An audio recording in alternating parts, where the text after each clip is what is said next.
على ما علمتنا إنك أنت العليم الحكيم وتب علينا إنك أنت التواب الرحيم رب اشرح لي صدري ويسر لي أمري واحلل عقدة من لساني يفقه قولي. Baik Bapak Ibu, Alhamdulillah di sore hari ini kita bisa bertemu dalam pelatihan atau webinar sholat khusyuk ya secara online.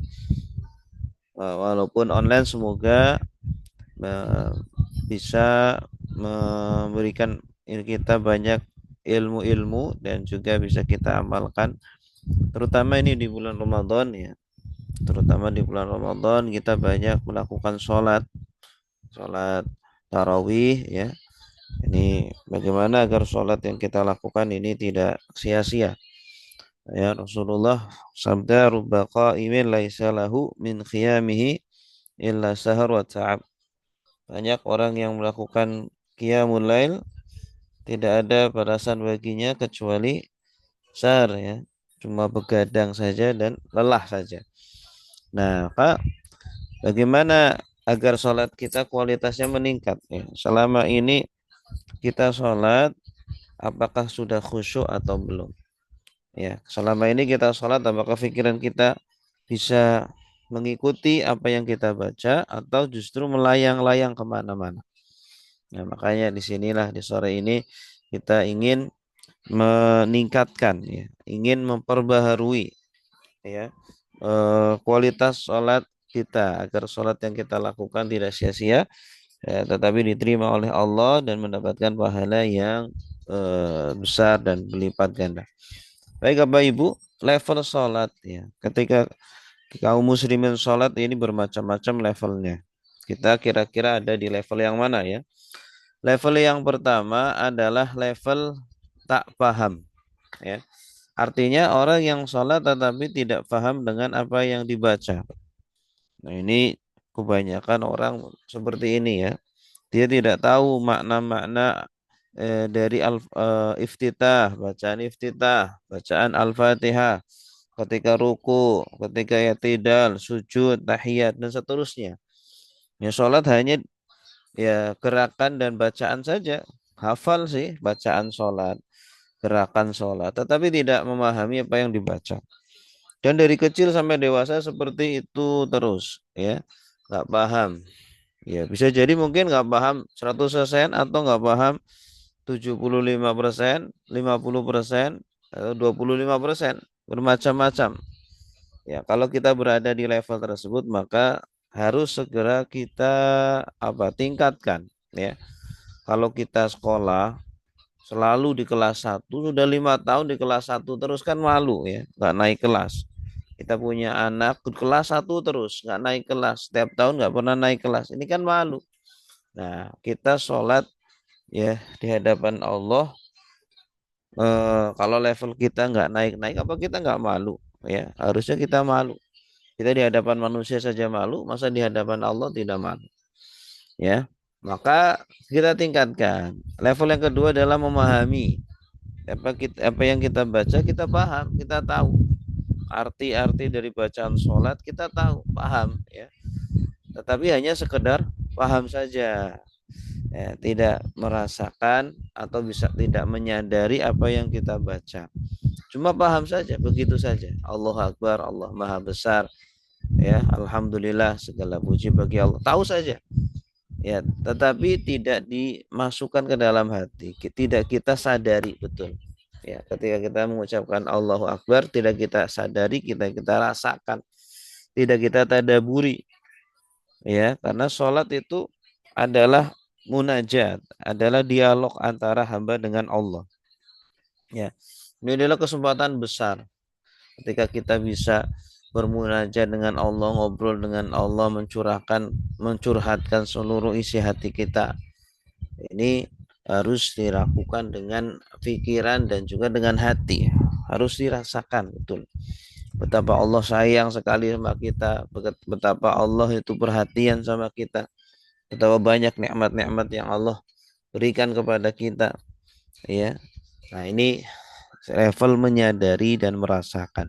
pada akhirnya level yang paling tinggi adalah level yang berdampak, yaitu ketika kita bisa sholat itu bisa mencegah kita dari perbuatan keji dan perbuatan mungkar. Ya, dengan sholat yang kita lakukan dengan khusyuk, akhirnya akan berdampak dengan perbuatan kita. Ya, nah ini level-level sholat. Nah, ini adalah tadabur iftitah. Ya, jadi metode kita itu yang pertama adalah tumak ninah. Kalau kita ingin sholat dengan khusyuk maka harus tumak ninah terlebih dahulu. Ya, harus tenangkan diri kita terlebih dahulu. Gerakannya juga pelan-pelan, bacanya juga pelan-pelan. Itu namanya tumak ninah. Kemudian selanjutnya adalah tafakur. Artinya memikirkan apa yang kita baca. Ya, di arti-arti yang kita baca hadirkan di dalam sholat. Allahu Akbar, Allah Maha Besar. Ya. Setelah tafakur maka tadabur. Tadabur artinya mendalami apa yang kita baca. Dan ini harus diendapkan Bapak Ibu. Harus dipelajari. Apa maksud dari Allahu Akbar? Ketika kita mengucapkan Allahu Akbar, Allah Maha Besar. Ya, tidak hanya Allah besar, tetapi rasakan bahwa kita membesarkan, mengagungkan Allah tidak hanya dengan lisan, tetapi juga dengan hati kita juga. Ya, kalau hati kita mengagungkan Allah, pikiran kita mengagungkan Allah, jadi tidak ada pikiran-pikiran lain selain Allah. Ya, nah, kalau masih memikirkan hal lain selain Allah, berarti kita belum Allahu Akbar, belum takbir sebenar-benarnya. Ya, jadi kita masih memikirkan dunia, masih memikirkan pekerjaan, aktivitas-aktivitas kita. Nah, ini berarti Allahu Akbar kita belum totalitas, belum dengan hati, dengan jiwa. Ketika mengucapkan Allahu Akbar, maka betul-betul ya kita serahkan diri kita, waktu kita, pikiran kita, jiwa raga kita hanya untuk Allah. Allahu Akbar, Allah Maha Besar. Ya, Allah lah yang paling besar. Tidak mungkin kita bisa khusyuk jika dunia masih merasa besar daripada Allah Subhanahu wa taala. Ini Allah Akbar. Ya, apalagi ketika kita Allah Akbar ini takbiratul ihram kan kita angkat tangan. Allahu Akbar. Ya, artinya dua. Yang pertama, seolah-olah kita menyerahkan kepada Allah semua urusan dunia. Allah lah yang lebih besar untuk mengatur semua urusan-urusan kita. Ya, kita punya urusan apapun, berkaitan dengan apapun, ya serahkan kepada Allah. Kalau serahkan kepada kita nggak mampu. La haula wa la quwata illa billah. Tiada daya, tiada kekuatan kecuali dengan Allah Subhanahu wa taala. Inilah yang membuat seorang mukmin kuat, ya. Kuat bukan karena ototnya, tetapi kuat karena keyakinannya, karena hatinya, ya, keyakinan kepada Allah. Gitu. Allahu Akbar. Kemudian ketika mengangkat tangan, kita tarik ke belakang gitu ya. Itu artinya kita membuang dunia di belakang kita sudah. Ya, dunia di belakang kita. Dunia tidak penting, taruh di belakang. Ya, Allah menginginkan kita 5 menit saja dari 24 jam fokus 5 menit hanya untuk Allah. Masa tidak bisa ya? Coba 5 menit fokus untuk Allah. Buang dunia di belakang kita. Nah, inilah Allahu Akbar. Kemudian setelah Allahu Akbar kita kan baca Allahu Akbar kabiro walhamdulillahi katsira. Ini iftitah sebagian dari kita begitu ya. Nah, takbir lagi ya, setelah takbiratul ihram ada takbir iftitah Allahu Akbar kabiro. Ini penekanan bagi kita. Kenapa perlu ditekankan? Karena banyak orang yang ketika takbiratul ihram belum betul-betul takbir, ya, belum betul-betul mengagungkan Allah. Maka ditekankan lagi, hei orang yang sholat, kamu belum mengagungkan Allah, ya, kamu baru mengagungkan Allah dengan lisanmu saja, belum dengan pikiranmu masih penuh dengan dunia, hatimu juga penuh dengan pikiran-pikiran dunia. Ya, kosongkan dulu, fokuskan hanya untuk Allah, berikan pikiranmu untuk Allah, hatimu untuk Allah, semuanya. Allahu Akbar kabir, ada kabir penekanan ya. Allah Maha besar sebesar-besarnya gitu ya. Maka ketika sholat betul-betul kita baca Allahu Akbar kabiro dengan lisan, dengan hati kita.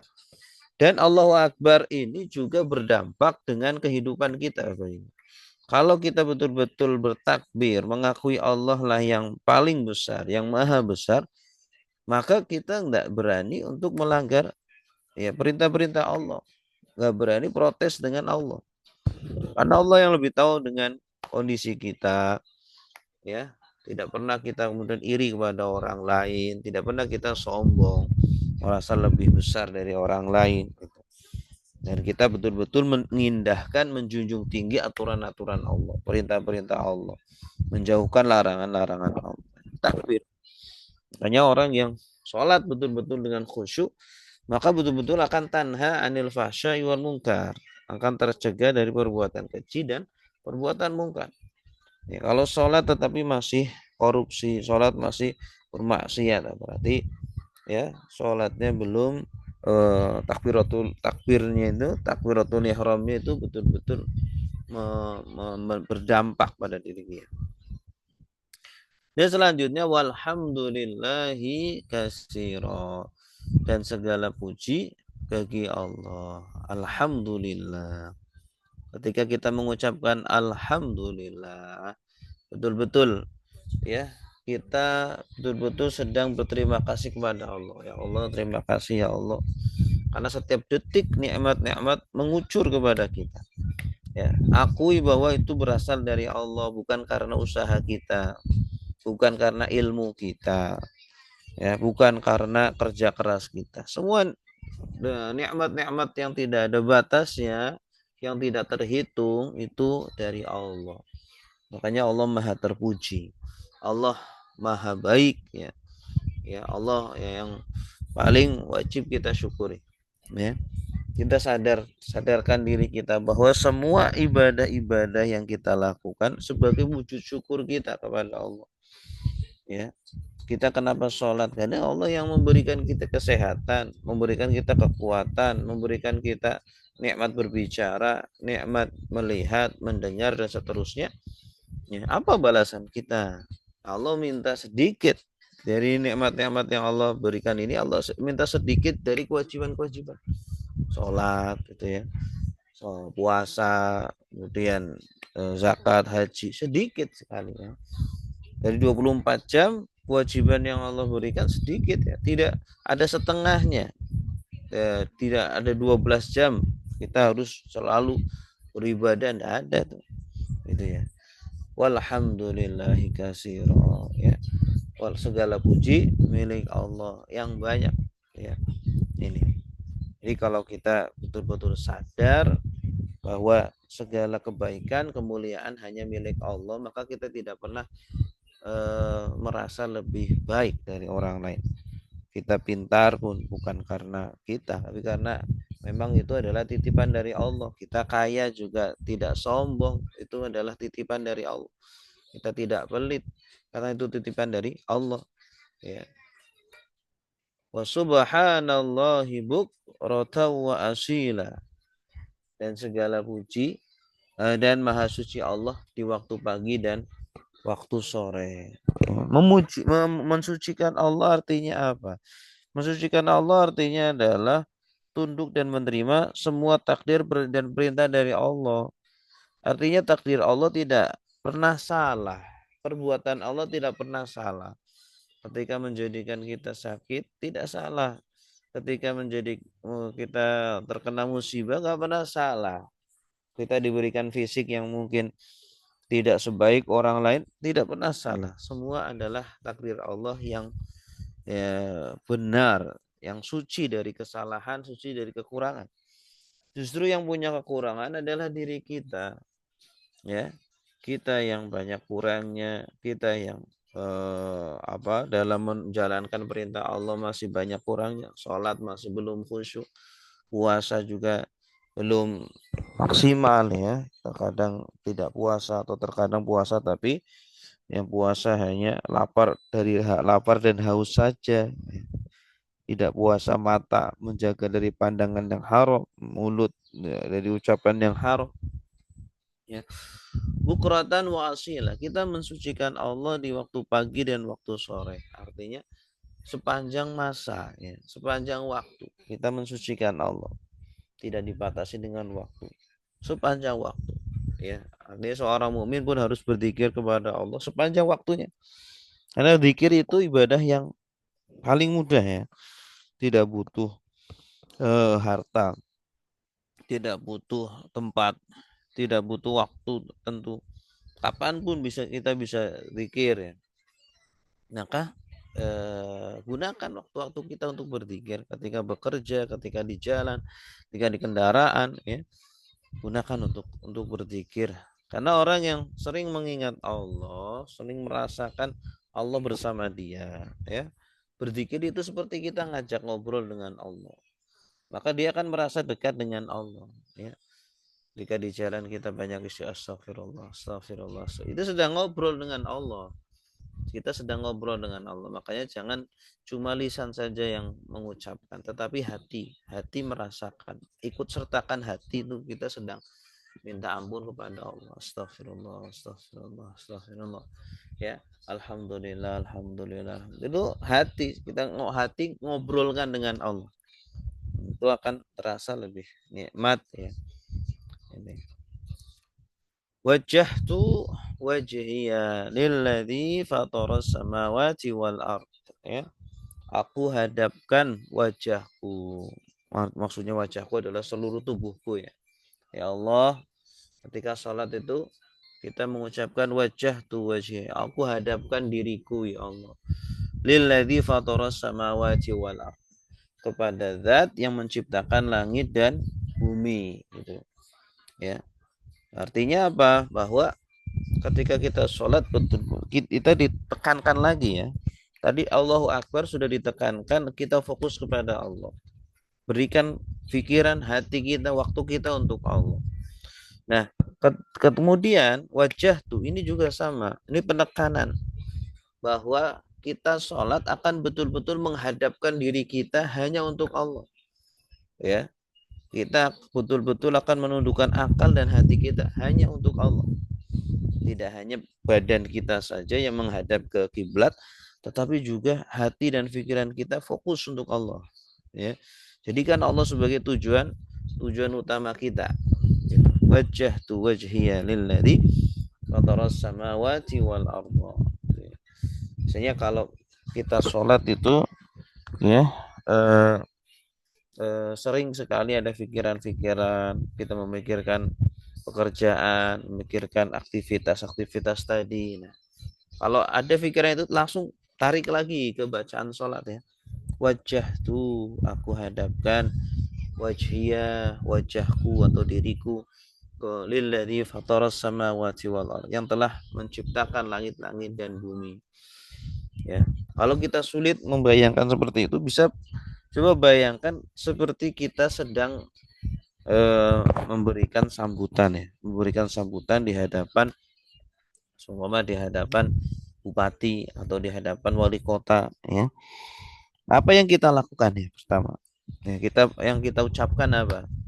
Ya pertama ya kita memberikan hormat, yang kami hormati, yang kami muliakan, ya yang kami taati Bapak Bupati, Bapak Wali Kota, ya, atau mungkin Presiden Republik Indonesia, ya, yang telah memberikan waktunya, yang telah memimpin Indonesia, ya, atau Bapak Bupati yang telah peduli dengan rakyatnya, membuat jalan, ya, menjadi halus, membuat fasilitas-fasilitas umum sehingga kita bisa hidup sejahtera, membuka lapangan kerja, ya, memberikan beasiswa, memberikan bantuan-bantuan, wah sejahtera kita. Kita seperti sedang memberikan sambutan kepada pimpinan atau bupati atau wali kota atau presiden yang luar biasa, adil luar biasa. Ya, ketika sholat itu coba kayak gitu dulu ya. Nah, kita seperti ketika ngobrol itu seperti sedang memberikan sambutan tapi sambutan untuk Allah. Allah lah yang menciptakan langit dan bumi, yang mengatur langit dan bumi sehingga langit itu tidak jatuh, benda-benda luar angkasa tidak mengenai bumi, bumi pun bisa seimbang, tidak terjadi gempa, tidak terlalu cepat, terlalu lambat begitu. Itu semuanya yang mengatur adalah Allah. Tanaman tumbuh ya, buah-buahan, ubi-ubian, semuanya tumbuh dengan baik. Itu yang mengatur tidak lain adalah Allah Subhanahu wa taala. Nah, ketika kita diberikan kesempatan memberikan sambutan, itulah kesempatan kita untuk berterima kasih kepada Allah, untuk memuji Allah, untuk mengagungkan Allah, untuk mengakui bahwa Allah lah yang menciptakan kita. Ya, seperti kita diberikan kesempatan untuk memberi sambutan untuk bupati yang sangat adil, yang sangat bijaksana, yang sangat cerdas mengatur kota, mengatur kabupaten. Masya Allah luar biasa. Gitu Bapak Ibu. Makanya di dalamnya kita ada unsur bupati yang sangat agung ya, yang sangat kita tinggikan, kita muliakan. Nah, itu kan seperti kita sedang bertakbir ya, seperti kita bertakbir kepada Allah ya. Kemudian yang sangat baik, yang sangat cerdas, yang sangat pandai mengatur kota ini dengan tata, dengan teratur. Nah, itu seperti kita sedang memuji Allah ya. Kemudian dong tidak ada kekurangan sedikit pun ya, semuanya terpenuhi ya, sempurna pekerjaannya. Nah, itu seperti kita sedang mensucikan Allah gitu. Ya, kalau kita tidak bisa untuk belum bisa untuk menghayati kita ini bisa dengan seperti ini dulu ya, kemudian kita bawa itu kepada Allah. Hanifan muslimah wa ma ana minal musyrikin. Hanif artinya lurus. Artinya saya berjanji akan lurus terus ya Allah dalam akidah. Musliman akan tunduk dalam syariat, ya, tunduk tanpa syarat kepada Allah dalam peribadatan, ya. Kita selalu melakukan perintah-perintah Allah, menjauhi larangan-larangan Allah tanpa ada syarat. Ya, tidak nanya-nanya dulu kenapa sih harus sholat, kenapa sih harus puasa, kenapa sih ini dilarang, itu nggak boleh, nggak ada kenapa kita tidak boleh kita kenapa bertanya kenapa kepada Allah. Selagi itu adalah perintah Allah, maka kita tunduk, kita patuh dengan total ya. Wa ma ana minal musyrikin, dan tidaklah aku termasuk orang-orang yang musyrik, yang menyekutukan Allah. Ketika sholat itu kita seperti janji nih Bapak Ibu. Ucapan-ucapan kita itu janji dan ikrar kepada Allah. Ya Allah, aku akan betul-betul menauhidkanmu. Aku tidak akan pernah mensekutukanmu. Engkaulah yang selalu menjadi tujuan hidup dan matiku. Tidak ada yang lain. Gitu. Dan aku berjanji akan selalu tunduk, selalu patuh. Gitu. Bagaimanapun kondisinya. Ya.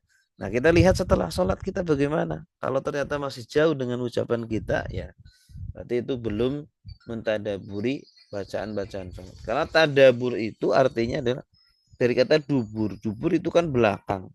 Artinya tadabur itu setelah kita membaca bacaan-bacaan ini, terus apa yang harus saya lakukan? Apa yang harus kita lakukan? Ya. Kita membaca Allahu Akbar. Kemudian harus apa saya? Ya, saya harus mengagungkan Allah, harus taat dengan aturan-aturan Allah. Saya tidak boleh sombong, saya tidak boleh protes kepada Allah, saya tidak boleh merasa lebih hebat dari orang lain.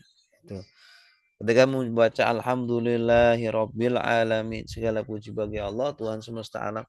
Terus apa yang harus saya lakukan? Ya, saya harus selalu berterima kasih kepada Allah, tidak pernah lupa dengan Allah. Nikmat-nikmat terus mengalir kepada kita setiap detiknya. Jangan kita ya sampai lupa bersyukur kepada Allah. Nah, itu tadabur. Namanya tadabur. Ya. Inna salati wa nusuki wa mahyaya wa mamati lillahi rabbil alamin. Ini sangat dalam sekali Bapak Ibu. Sesungguhnya salatku, ibadahku atau pengorbananku, nusuk bisa artinya pengorbanan atau ibadahku, wa mahyaya dan hidupku, wa mati dan matiku. Untuk siapa? lillahi rabbil alamin. Ini janji kita kepada Allah. Kita akan menjadikan sholat ini benar-benar untuk Allah. Kenapa kamu sholat? Untuk Allah, ya, tidak ada yang lain. Persembahan kita kepada Allah. Allah sudah memberikan banyak sekali persembahan kepada kita, kesehatan, makanan, minuman, ilmu, ya, banyak sekali nikmat-nikmat Allah. Nah, apa balasan kita? Allah minta kita sholat. Ya, persembahan ini, sholat ini harus dengan khusyuk, karena sholat yang tidak khusyuk itu seperti persembahan bangkai, ya. Kita mempersembahkan binatang tetapi tidak punya ruh, tidak punya nyawa, bangkai namanya, ya. Makanya sholat itu harus ada nyawanya. Nyawanya apa? Khusyuk. Khusyuk adalah ruhus sholat, ya. Inna sholati wa nusuki, dan ibadahku, semua yang kita lakukan setiap hari, kalau kita niatkan untuk Allah, maka akan menjadi ibadah. Bekerja kita, tidur kita, makan kita, mandi kita, niatkan untuk Allah, maka akan menjadi ibadah, ya. Hidup dan matiku hanya untuk Allah, sehingga semua gerakan kita, ucapan kita, orientasinya adalah untuk Allah. Kenapa saya tidak berbohong? Kenapa saya tidak ucapkan kata-kata kotor? Karena saya tahu hidup dan matiku untuk Allah. Jangan kemudian saya sembarangan ngomong, saya sembarangan bertindak, karena untuk Allah. Lillahi rabbil alamin, ya. Yang masih gelisah dengan dunia dan tidak gelisah dengan akhirat, maka belum memenuhi janji Allah ini. Kalau kita masih gelisah, oh, besok makan apa, besok kerja apa, besok nikah dengan siapa, tapi urusan akhirat gak gelisah, nah, berarti belum memenuhi janji Allah. La syarikalah wa bidzalika umirtu wa ana minal muslimin. La syarik, tidak ada sekutu. Syarik itu sekutu. Lahu, bagi Allah. Tidak ada sekutu bagi Allah. Allah itu yang satu-satunya yang mengatur kita, satu-satunya menciptakan, yang memberi rizki, yang menggerakkan kita, satu-satunya yang wajib untuk disembah, tidak ada yang lain. Satu-satunya yang wajib kita bergantung kepadanya, Allah. Wa bidzalika umirtu, dengan itulah aku diperintahkan. Udah, yang penting itu perintah Allah. Seorang mukmin kalau mendengar ada perintah Allah, langsung sami'na wa ata'na. Tidak menunggu, ya, saya gimana ya, luang atau enggak ya, saya bisa enggak ya, tidak nanya, oh ini apa manfaatnya buat saya, enggak nanya-nanya begitu. Selagi itu perintah Allah, langsung wa bidzalika umirtu, dan dengan itulah aku diperintahkan. Wa ana minal muslimin, dan saya termasuk orang-orang yang tunduk, orang muslim. Ini janji kita kepada Allah, akan selalu tunduk, patuh, ya, kepada Allah. Baik. Allahumma. Ini cukup sampai di sini, ya. Ini bacaan iftitah berikutnya, boleh deh ya. Ini mungkin ada sebagian dari kita yang iftitahnya lain. Allahumma ba'id baini wa baina khotoyaya kama ba'adta bainal masyriqi wal maghribi. Ya Allah, jauhkanlah antara aku dan antara dosa-dosaku, sebagaimana engkau jauhkan antara timur dan barat, ya. Ini iftitah sebagian dari kita. Dari awal kita minta kepada Allah untuk dijauhkan dari dosa. Kenapa? Karena sholat itu, ya, harus diawali dengan penyucian diri kita. Makanya kan ada wudhu dulu, kemudian membersihkan dari najis, ya. Kenapa? Karena Allah itu maha suci. Kita harus datang kepada Allah dengan suci, dengan bersih, ya, secara zahir ataupun secara batin. Secara zahir dengan wudhu, dengan istinja. Nah, sedangkan secara batin adalah dengan beristighfar, dengan bertaubat kepada Allah, ya. Makanya sebelum sholat banyak istighfar, banyak bertaubat, ya. Karena kalau orang masih banyak dosanya, masih banyak maksiatnya, belum bertaubat kepada Allah, menjadikan dia berat untuk melakukan ibadah, berat untuk sholat, sehingga malas untuk beribadah, malas baca Quran, malas sholat, malas beribadah. Kalaupun dia beribadah, maka ibadahnya itu dilakukan dengan seadanya, dengan malas-malasan, ya, tidak merasa nikmat dengan ibadah tersebut. Ini, maka dari awal ini Allah meminta kita untuk mensucikan kita. Iftitah ya dengan minta disucikan, dijauhkan dari dosa-dosa. Ya. Kama ba'ata bainal masyriqi wal maghrib. Ini menunjukkan kesungguhan kita. Betul-betul kita ingin meninggalkan maksiat sejauh-jauhnya. Sehingga hati kita betul-betul suci, tidak ternodai lagi dengan dosa dan maksiat tersebut. Kama ba'ata bainal masyriqi wal maghrib. Sebagaimana engkau jauhkan antara timur dan barat. Allahumma nakini min khotoya. Ya Allah, sucikanlah aku dari dosa-dosaku. Ini penegasan kedua kalinya. Ya, jadi iftitah ini fokus untuk menegaskan kita betul-betul bersihkan ya Allah saya dari dosa. Bersihkan dari maksiat. Ya, agar sholat yang dilakukan betul-betul khusyuk. Sebagaimana baju putih. Kama yunaqqas saubul abyad minad danas. Sebagaimana baju putih dibersihkan dari dosa, dari noda-noda, dari kotoran. Ya. Ya. Allahumma naqini min khotoyaya bil ma'is wasaji wal barad. Ya Allah, sucikanlah diriku dari dosa-dosaku. Ya. Ini juga penegasan lagi untuk Allah bisa membersihkan kita, mensucikan dari dosa-dosa tersebut. Ya. Bil ma'i dengan air, wasalji dan dengan es, salju, wal barad dan dengan embun. Seolah-olah kita minta kepada Allah, pensucian itu lakukan dengan lembut ya Allah. Dosa hapus, karena ada orang yang dia leburkan dosa tapi dengan sakit, dengan terkena musibah itu ya. Kita kan pengen Allah mensucikan kita dengan lembut ya. Dengan embun ya, dengan embun. Wallahu a'lam bishawab. Baik, ada pertanyaan silakan Bapak Ibu.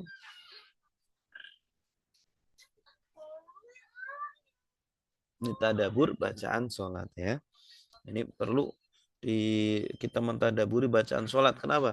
Karena kalau cuma mengetahui artinya saja, ini seringkali ya, mengambang, seringkali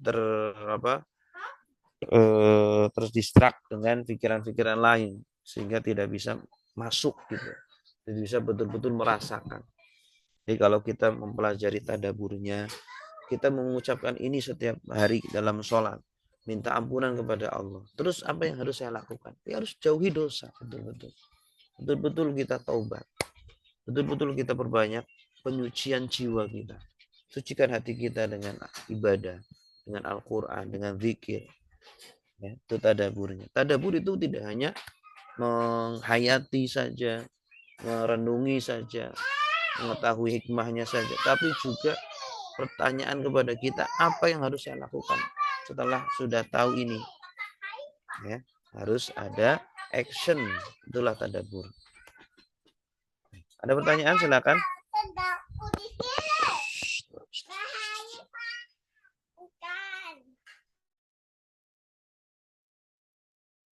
Ustadz, mau tanya.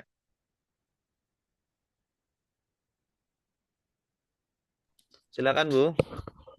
Iya, em, kan selama ini kita mungkin sedikit paham arti segala macam.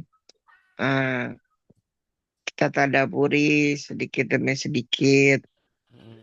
Tapi pada saat kita sholat itu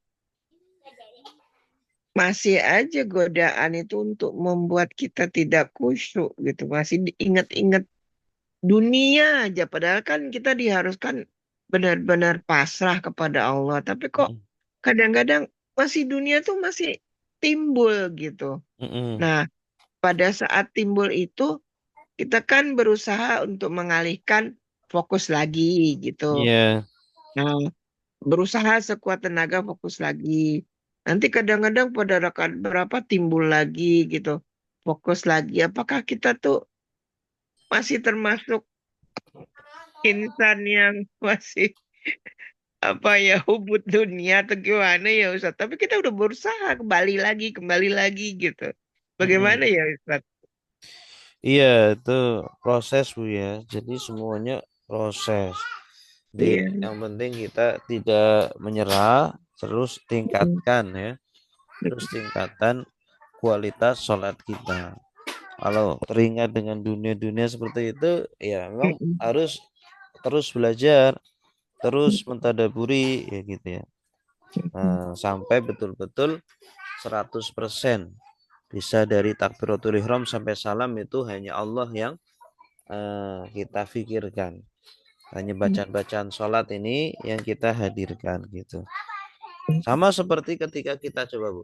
Ibu kalau nonton televisi kan bisa fokus. Nonton cerita film apa fokus itu ya. Saya udah bertahun-tahun nggak nonton TV ya Ustadz. Ya nggak harus TV lah, bisa nonton YouTube seumpama, bisa fokus. Atau Iya, mendengarkan ceramah ini kan bisa iya, fokus. iya, iya, Kadang-kadang juga terganggu. Kenapa bisa fokus? iya, iya, kadang terganggu ya. Kadang terganggu kan, itu kan manusiawi. Manusiawi. Tapi ketika terganggu kan langsung balik lagi ke materi Iya, gitu. Nah, ketika kita ngobrol dengan orang, kan pasti kan apa? Ngobrol kan harus fokus kan. Kalau ngobrol kita sambil main HP nggak bisa fokus tuh. Akan terus distract dengan HP-nya itu akhirnya nggak apa tadi ngomong apa tadi ngomong apa kayak gitu akhirnya kan. Nah, dengan di dalam sholat pun sama. Jadikan Allah itu lawan bicara kita. Ya, kita sedang ngobrol dengan Allah. Dan itu kemuliaan yang sangat luar biasa. Allah berikan kepada kita kesempatan untuk ngobrol dengan Allah.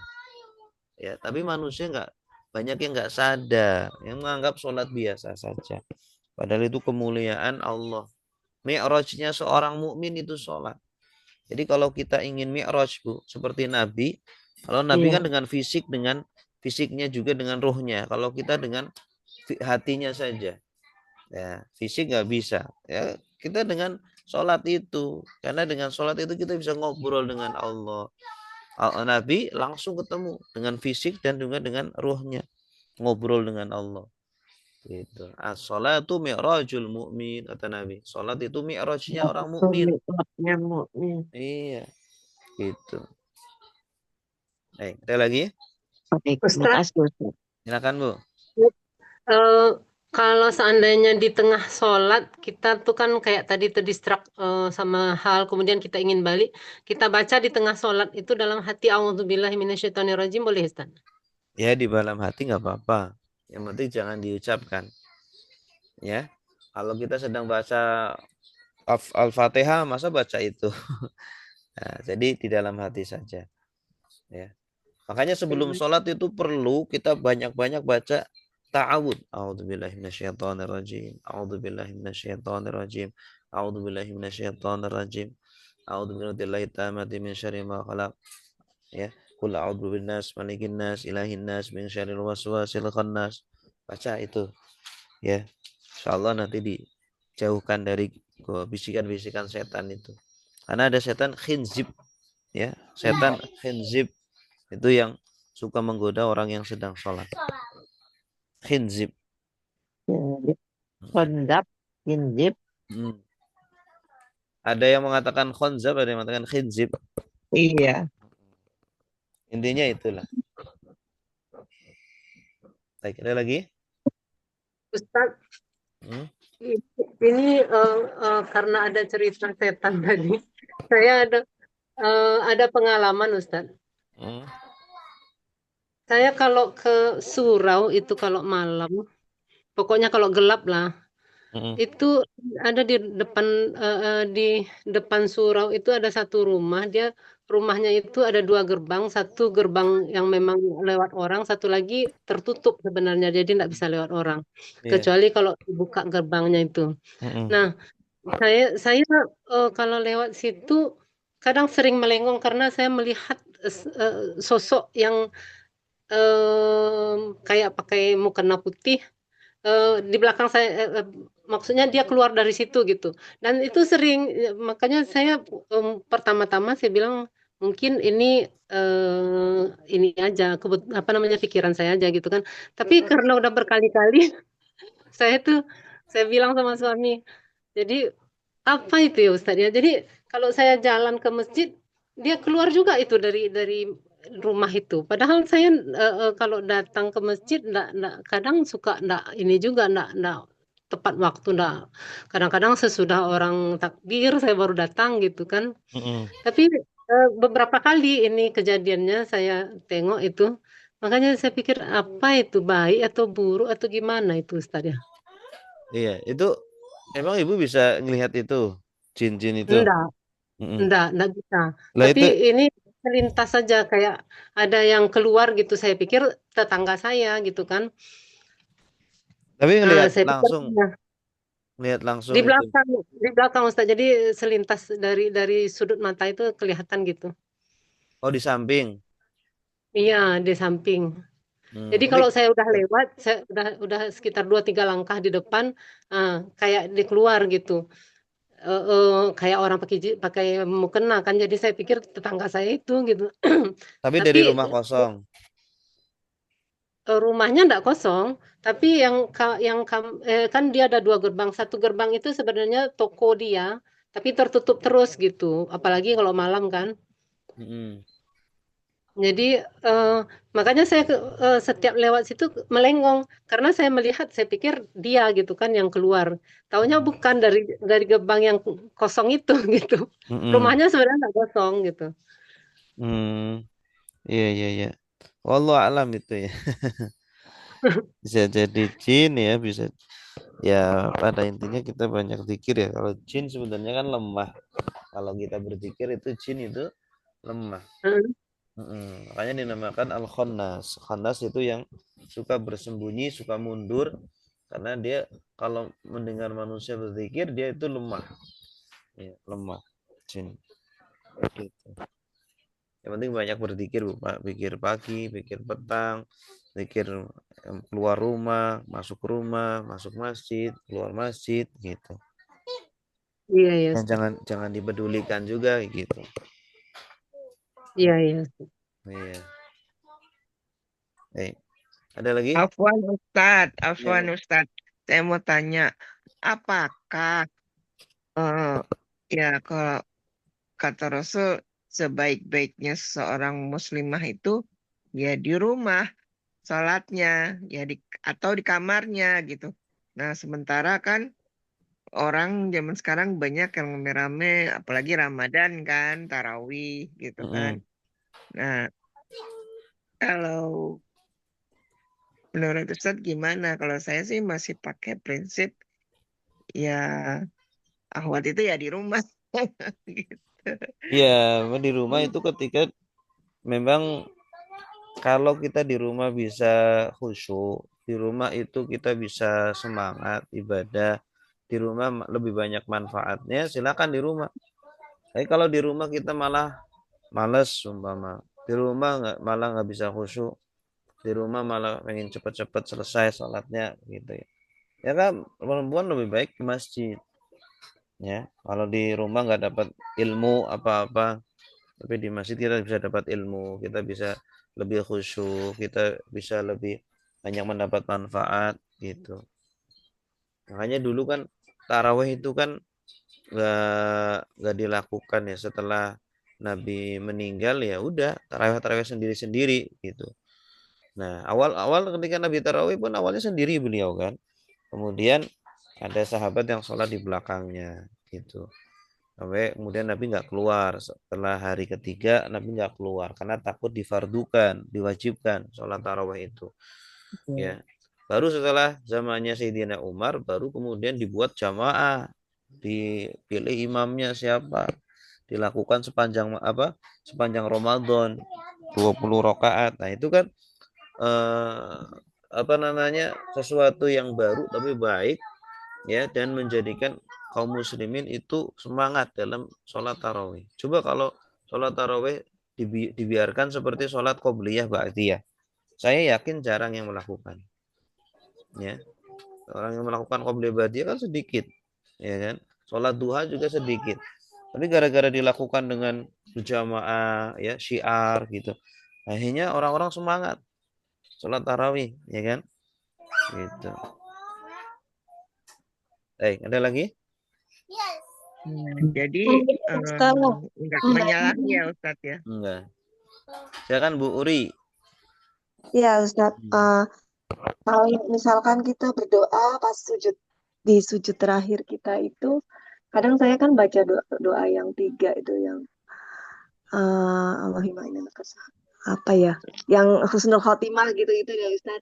Nah, seandainya kita menyambung dengan bahasa Indonesia tapi di dalam hati nggak disirkan, boleh nggak sih Ustaz? Boleh. Kalau di dalam hati saja boleh. Asalkan Ya jangan gitu. diucapkan. Kalau Ya, dalam sholat kan nggak boleh mengucapkan bahasa selain bahasa Arab. Ya, bahkan bahasa Arab kalau bukan bacaan sholat itu para ulama sebagian tidak bolehkan. Ya. Nah, apalagi kalau bahasa selain bahasa Arab itu nggak boleh. Itu membatalkan kalau sholat. Tapi kalau di dalam hati nggak apa-apa. boleh berarti ya Ustaz ya. Berarti Ya, kalau misalkan ya Allah nas'aluka husnul khotimah gitu-gitu boleh ya Ustaz. boleh. Oh, baik. Iya, Baik Ustaz, terima kasih. sama. Cukup ya sampai di Apa sini. Ustaz? Ya, silakan Pak. Masih ada? Ustaz, Silakan Pak. Ustaz. Kita lagi sholat subuh Ustaz ya. Kenapa? Lagi sholat subuh. Manikusa. Kita kan saya pribadi tidak menggunakan kunut ya Ustaz ya. Sementara imamnya mengulang kunut. Dan lumayan lah berdoanya sekitar 3-4 menit lah kira-kira kalau dikurangi Ustaz. Nah, apa yang harus saya lakukan Ustaz? Apakah saya juga ikut berdoa? Karena kalau saya melamun bahaya kan Ustaz, seperti Ustaz bilang. Selalu mengingat sholat, mengingat bacaan, atau mungkin saya membaca Rabbana Alhamdulillah itu seperti apa Ustaz? Mohon petunjuk Ustaz. Terima kasih Ustaz. Iya, kan kalau kunut itu, kalau kita nggak kunut ya, kemudian imam kita kunut, ya udah ikut aja imam gitu. Para ulama juga begitu ya. Dari zaman dulu kalau melihat ada imam yang kunut, ikut aja walaupun beda pandangan. Ya, ketika bahkan Imam Syafi'i ketika berada di kuburannya Imam Abu Hanifah, beliau nggak kunut. Di masjidnya Imam Abu Hanifah, Imam Syafi'i nggak kunut. Kenapa? Karena menghormati Imam Abu Hanifah. Gitu. Jadi kunut kan masalah bukan masalah yang prinsipil gitu loh. Boleh dilakukan, boleh tidak. Kalau kita nggak melakukan gitu semua mah. Tapi imamnya melakukan, udah ikut aja. Kita amin aja. Ya, sambil menghayati, mentadaburi apa yang dibaca oleh imam. Gitu. Berarti kita mengangkat tangan juga gitu Ustaz. Iya, angkat tangan nggak apa-apa. Tidak apa-apa. Menyalahi aturan sunahnya berarti saya menyalahi sunah yang saya percaya Ustaz gitu ya. Kalau saya kan yang kunut ya sesuai dengan sunnah, yang nggak kunut juga sesuai dengan sunnah. Karena masing-masing punya dalil kan. Jadi masing-masing. Lalu berarti saya tidak berhak dong untuk tidak mengikuti mereka Ustaz. Gimana Ustaz kalau seperti itu? Kenapa? Kan masing-masing punya hadis kan gitu ya. Nah, saya punya hadisnya, mereka punya hadisnya Ustaz. Sama-sama.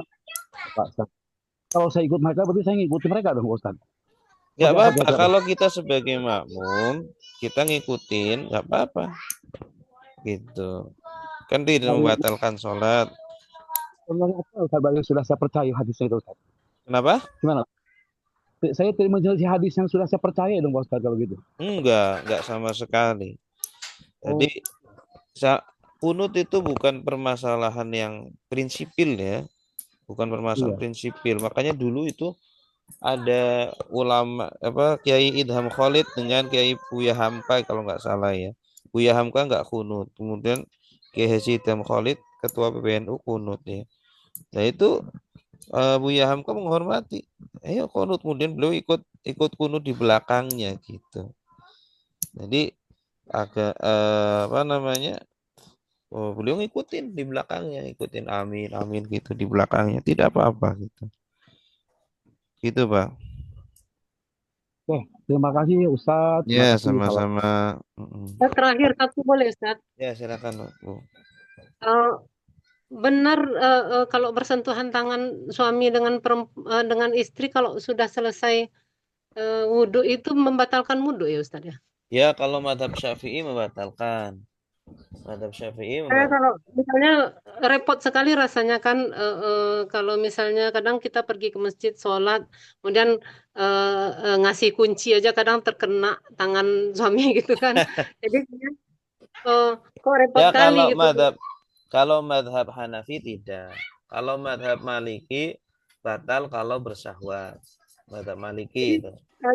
Kita untuk wudhu, dalam hal wudhu aja kita ikut mazhab yang lain selain Syafi'i, nggak apa-apa ya Ustaz ya? Iya, apa-apa sebenarnya. Asalkan kita memang ada hajat di situ ya. Sulit gitu semua. Masyakoh, ada kesulitan di situ.